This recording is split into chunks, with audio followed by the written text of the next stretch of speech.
Hello అందరికీ. అందరూ కూడా రామచిలుక పిల్లలు ఎలా ఉన్నాయి? చిన్నప్పుడు బాగా చిన్నగా ఉన్నాయి కదా, గ్రీన్ కలర్ వచ్చాయా చూపించండి అని చెప్పేసి అందరూ అడుగుతున్నారు కదా. సో మీ అందరి కోసం నేను ఈ వీడియో చేసేసాను. మనకి గ్రీన్ కలర్ వచ్చేసాయి రామచిలుక పిల్లలు. అలానే ఫుడ్ కూడా చేంజ్ చేసాము. చేంజ్ చేయడం అంటే ఆల్రెడీ మనము చిరంజీతో అది ఆ ఫుడ్ ఇస్తున్నాము. అలానే దాంతోపాటు ఓన్లీ అది మాత్రమే కాదు, మనం ఫుడ్ కూడా చేంజ్ చేయాలి. సో చూడండి ఎంత ముద్దుగా తింటూ ఉన్నాను. ఇప్పుడు నేను ఇస్తున్న ఆహారం అయితే ఇది ఉంది కదా, పాలకూర అండ్ పుచ్చకాయ. ఈ పుచ్చకాయ ముక్కల్ని చాలా అంటే పాలకూరని చూసారా, పాలకూరని తీసుకొని కాడలు లేకుండా కట్ చేసి వాటిని చాలా అంటే చాలా చిన్నగా కట్ చేసి పెట్టాలి. అలానే పుచ్చకాయలు ఉన్నాయి కదా, ఆ పుచ్చకాయ ముక్కని లోపల అంటే మనకి చక్కగా పండిపోయిన భాగం ఉంటుంది కదా, గ్రీన్ భాగాన్ని అస్సలు ఇవ్వకూడదు. గట్టిగా ఉన్న భాగాన్ని మనము కట్ చేసేసి లోపల ఎర్రగా బాగా పండిన భాగాన్ని మాత్రమే తీసుకొని, అది చక్కగా అంటే సాఫ్ట్గా ఉంటుంది, స్పాంజ్లా ఉంటుంది కదా. సో ఆ భాగాన్ని తీసుకొని వాటిని మనం ఈ వీడియోలో చూపిస్తున్న విధంగా చాలా అంటే చాలా చిన్నగా కట్ చేయాలి. ఎందుకంటే మనము వాటిని కొంచెం పెద్దగా కట్ చేసినా కూడా రామచిలుక పిల్లలు తినలేవు. సో అందుకని చెప్పేసి ఈ వీడియోలో చూపించిన విధంగా చాలా చిన్నగా సన్నగా కట్ చేసి వాటిని నేను మా చిలుక పిల్లలకి అయితే ఇస్తున్నాను. పాలకూర కూడా అంతే చిన్నగా, ఎందుకంటే ఆకు గాబాలని దానికి గొంతును అడ్డపడినా కూడా దానికి ప్రాబ్లం అవుతుంది కాబట్టి చాలా అంటే చాలా చిన్నగా తీయాలి. కొంచెం పెద్ద అయిపోయాకైతే వాటంతటి అవి తీసుకుని తినేటప్పుడైతే మనం పాలకూర ఆకులు అండ్ తోటకూర ఇలా మనం ఏ అయినా ఆకుకూరలు మనము పంజరంలో తగిలిచ్చేస్తే వాటంతటికి అవి ఎంత కావాలో అవి తినగలవు. సో ఇప్పుడు మనకి ఒక 1 మంతే కదా, సో చిన్న పిల్లలు కాబట్టి చాలా జాగ్రత్తగా సన్నగా కట్ చేసుకోవాలి. అందుకే చూసారా ఎంత చిన్నగా సన్నగా కట్ చేసుకున్నాను నేను ఆకులు అండ్ పుచ్చకాయ ముక్కలు కూడా. వీటిని అయితే మనం ఇంకా పిల్లలకైతే చాలా జాగ్రత్తగా తినిపించేయచ్చు. అవి చక్కగా నేను పెడుతూ ఉంటే చక్కగా మంచిగా తినేస్తాయి. చూడండి, అవి నాకు బాగా అలవాటు అయిపోయాయి కూడా. అంటే వాటి సౌండ్ అవి మనం వెళ్ళంగానే ఏదో మా ఇంట్లో ఎవరు ఉండరు కదా, నేను ఎక్కువగానే ఉంటాను కదా ఇంటి అందరికీ. సో మనకి అదొక పిల్లల్లాగా అలా అలవాటు అయిపోయింది. సో మనం వెళ్ళంగానే ఇంకా కికి అని చెప్పేసి పిలుస్తూ ఉంటాయి వాటి లాంగ్వేజ్లో. ఆకలేస్తుంది త్వరగా తీసుకురా మాకు పెట్టు అని చెప్పేసి పిలుస్తూ ఉంటాయేమో మేబీ. చూడరా నేను చిన్నగా కట్ చేశాను కాబట్టి అవి మాత్రమే తినగలవు. కొంచెం పెద్దగా కట్ చేసినా కూడా అవి మింగలేవు, ఊచేస్తాయి బయటికి. సో చాలా చిన్నగా అంటే చిన్నగా కట్ చేసి పెట్టాలి. ఎవరు కూడా మా పిల్లలకి దిష్టి అయితే పెట్టద్దు, ముందే చెప్తున్నాను. క్యూట్గా ఉన్నాయి కదా, గ్రీన్ కలర్ వచ్చేసాయి. ఇంకా మళ్ళీ గ్రీన్ కలర్ వచ్చాక మళ్ళీ ఇంకో వీడియో నేను అప్లోడ్ చేస్తాను. అలానే ఇంకో 2 కూడా వచ్చాయి మన ఇంటికి. సో అవి నేను ఇంకా మొత్తం ఇప్పుడైతే 5 అయ్యాయి. సో వాటిని కూడా నేను వీడియో అప్లోడ్ చేస్తాను. ఇది 1 నెల కాబట్టి 1 నెల వయసు ఉన్న రామచిలుక పిల్లలకు సంరక్షణ కోసం తీసుకోవాల్సిన జాగ్రత్తలు కూడా చూద్దాము. 1 నెల వయసు ఉన్న రామచిలుక పిల్లలకు ప్రత్యేకమైన హ్యాండ్ ఫీడింగ్ ఫార్ములా చాలా అవసరం. అంటే మనము ఆహారం ఇచ్చే పద్ధతి ఎలా ఉండాలంటే చిరంజితో, అంటే మనం ఇప్పుడు పిండి ఉంది కదా, అది చిరంజితో మనము తీసి ఇవ్వచ్చు.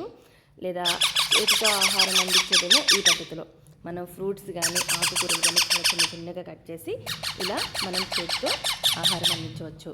వీటికి మనం ఆహారం ఈ పిల్లలకు ఒక్కొక్క పిల్లకు వచ్చేసి 60 ml ఆహారం తీసుకుంటాయి. సో అంతవరకు మాత్రమే పెట్టాలి. ఎక్కువ మళ్ళీ పెట్టినా కూడా ప్రాబ్లం అవుతుంది. ఎక్కువగా కూడా పెట్టకూడదు, అని చెప్పేసి తక్కువగా కూడా పెట్టకూడదు. సమపాలలో మాత్రమే ఆహారం పెట్టాలి. రోజుకు వచ్చేసి 3 నుండి 4 సార్లు ఆహారాన్ని అందించాలి. మనం ఎలా అంటే ఈ ఫుడ్ ఇవ్వడానికి టైం గ్యాప్ కూడా ఉండాలి. 4 గంటలు 3 గంటలు కంపల్సరీ 4 గంటల సమయం గ్యాప్ ఇచ్చి మనం ఫుడ్ పెట్టాలి. ఎందుకంటే వాటి గోపురం ఉంటుంది కదా, వాటి పుట్టలో ఉన్న ఆహారం మొత్తం కూడా జీర్ణం అయిపోయి ఖాళీ అయిపోయేది మాత్రమే ఆహారం పెట్టాలి. లేదు అంటే కనుక మనం లోపల ఆల్రెడీ మనకి ఆహారం ఉంది, మళ్ళీ మనం ఆహారం అందించామనుకోండి, అవి చనిపోయే అవకాశం ఉంటుంది. ఎందుకంటే పాత ఆహారం లోపల ఉండగానే మనం కొత్తది మనం లోపలికి ఇచ్చేపటికి అది మొత్తం కలుషితం అయిపోయి కొంచెం ఫుడ్ పాయిజన్ అయ్యే అవకాశం ఉంటుందంట. సో అందుకని మనకి లోపల ఆహారం ఉన్నప్పుడు మళ్ళీ మనం ఆహారాన్ని వెంటనే ఇవ్వకూడదు. సో 4 గంటలు అయ్యేపాటికి 4 గంటలు అనేపాటికి మనకి ఆల్రెడీ వాటికి అరిగిపోతుంది కాబట్టి సో 4 గంటలకు ఒకసారి మనం ఆహారాన్ని ఇవ్వాలి. 4 నుండి 5 వారాల వయసు వచ్చేసరికి మెత్తగా చేసిన అరటిపండు, బొప్పాయి లేదంటే ఎలాంటి ఫ్రూట్స్ అయినా కూడా చిన్నగా ఇలా లేదా నీటిలో నానబెట్టిన బిస్కెట్లను కొద్దిగా అలవాటు చేయొచ్చు. కానీ బిస్కెట్స్ అయితే యాక్చువల్లీ మనం షుగర్ ఉన్న ఐటమ్స్ పెడితే కూడా వాటికి ప్రమాదం అంట. సో నేనైతే బిస్కెట్స్ అలాంటివి ఏం పెట్టను, మేము ఫ్రూట్స్ మాత్రమే పెడతాము. సో అందుకని చెప్పేసి మేము ఫ్రూట్స్ అలవాటు చేస్తున్నాం. ఫ్రూట్స్ కానీ లేదంటే నానబెట్టిన గింజలు ఉంటాయి కదా, పెసరపప్పు, ఇలా శనగపప్పు, ఇవన్నీ ఏదైనా పెట్టచ్చు, నో ప్రాబ్లం.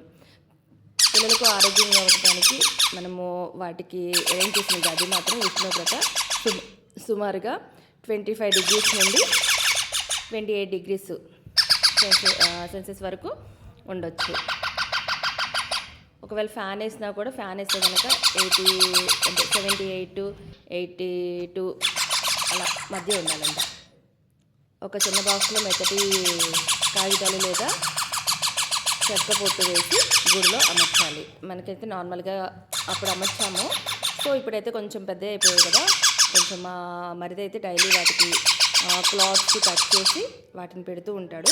వాటిని పెట్టిన తర్వాత మళ్ళీ ఇలా తీసి మేము గాలికైతే కొంచెం గాలికి వదిలేమనుకోండి, కొంచెం వెచ్చదనంగానే ఉండాలి. మేము ఒక రూమ్ టెంపరేచర్ని బట్టి పెడుతూ ఉంటాం కదా, సో నేను క్లోజ్ చేసే ఉంచుతాను. సో మనకు సరిపోతుంది. ఆహారంలో తగినంత ద్రవం ఉంటుంది కాబట్టి విడిగా నీరు ఇవ్వాల్సిన అవసరం కూడా ఉండదు. కానీ ఇప్పుడు కొంచెం పెద్ద అయ్యి మనకు సమ్మర్ కాబట్టి కొంచెం నేను వాటర్ కూడా అందిస్తూ ఉన్నాము. ఆహారం ఇచ్చే సిరంజులను ప్రతిసారి శుభ్రంగా కడగాలి. గుడిలో వేసిన పేపర్లు తడిగా ఉంటే వెంటనే మార్చేయాలి. ఈ వయసులో చిలకలను ముట్టుకోవడం, వాటితో మాట్లాడడం వల్ల అవి మనుషులకు త్వరగా అలవాటవుతుంది. సో నేను వాటిని కొంచెం మాట్లాడుతూ ఉంటాను. అంటే హాయ్ హలో అంటే వాటిని కొంచెం సౌండింగ్ మారుతూ ఉంటుంది అనమాట. కొంచెం అంటే ఇంకా టైం పడుతుంది కొంచెం తెలియడానికి. సో వాటి సౌండింగ్ కొంచెం మారుతూ ఉంటుంది. సో కొంచెం మాట్లాడుతూ ఉంటే ఇప్పటి నుంచి కొంచెం మాట్లాడుతూ ఉండాలి ఆహారం పెట్టేటప్పుడు. కాకపోతే అవి ఫుడ్ పెట్టేటప్పుడు కొంచెం కంపర్లాడుతూ ఉంటున్నాయి. ఇంకా అదే కంపరంలో ఉండనివ్వని ఏం మాట్లాడినా పట్టించుకోనమాట. సో అవి ఖాళీగా ఉంటాయి కదా ఫుడ్ పెట్టేసిన తర్వాత, అప్పుడు నేను ఇంకా సోఫాలో కూర్చొని హలో అంటే కికి అంటాయి. మనం ఎలా సౌండ్ చేస్తామో అలా సౌండ్ చేస్తూ ఉంటాయి. అవి కూడా నేను ఇంకా అలవాటు చేసిన తర్వాత నేను అవి కూడా పెడతాను.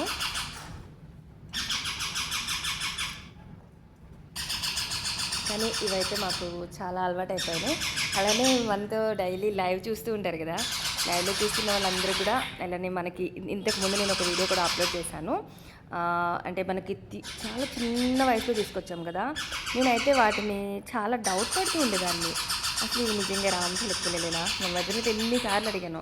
నాకు అవి తీసుకొచ్చిన వెంటనే అయితే నాకు కనీసం వాటిని ముట్టుకోవాలంటే నాకు చాలా భయం వేసింది. ఎలా అంటే ఒక మాంసం ముద్దుల్లానే ఉన్నాయి కదా అవి.